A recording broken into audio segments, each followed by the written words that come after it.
गौरी पुत्र गणेश जी की जय। देव के देव महादेव की जय। माता पार्वती की जय। प्रिय भक्तों, गुरुवार 18 जून को आने वाली ज्येष्ठ माह की विनायक चतुर्थी की आप सभी को ढेरों शुभकामनाएं।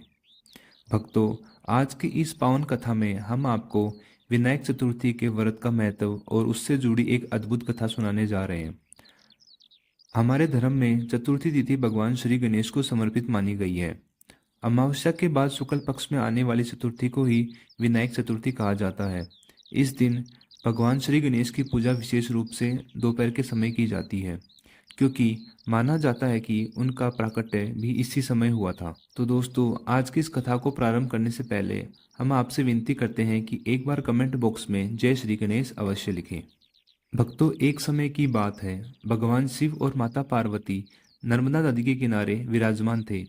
समय बिताने के लिए माता पार्वती ने भगवान शिव से चौपड़ खेलने की इच्छा जताई। भगवान शिव ने भी मुस्कुराते हुए इस प्रस्ताव को स्वीकार कर लिया। लेकिन तभी एक प्रश्न सामने आया कि इस खेल में जीत और हार का निर्णय कौन करेगा। तब भगवान शिव ने आसपास पड़ी कुछ तिनकों और मिट्टी से एक छोटा सा पुतला बनाया और उसमें प्राण स्थापित कर दिए।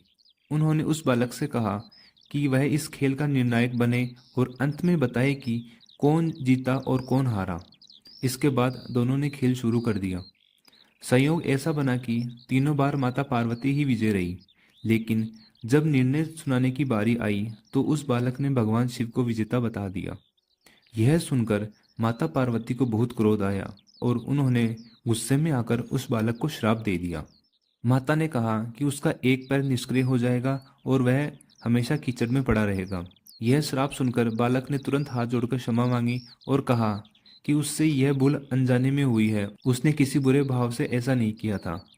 बालक की विनती सुनकर माता पार्वती का क्रोध थोड़ा शांत हुआ। उन्होंने कहा कि जब इस स्थान पर विनायक चतुर्थी के दिन नाग कन्या आएगी, तब उनसे गणेश व्रत की विधि सीखकर वह पूरी श्रद्धा से व्रत करे। ऐसा करने पर उसे मुक्ति मिल जाएगी। इतना कहकर माता पार्वती भगवान शिव के साथ कैलाश पर्वत लौट गई। ठीक 1 वर्ष के पश्चात वहां नाग कन्याएं आई। बालक ने उनसे गणेश व्रत की विधि सीखी और पूरे 21 दिनों तक पूरी श्रद्धा और नियम से व्रत किया। उसकी भक्ति से प्रसन्न होकर भगवान श्री गणेश उसके सामने प्रकट हुए और उससे वर मांगने को कहा।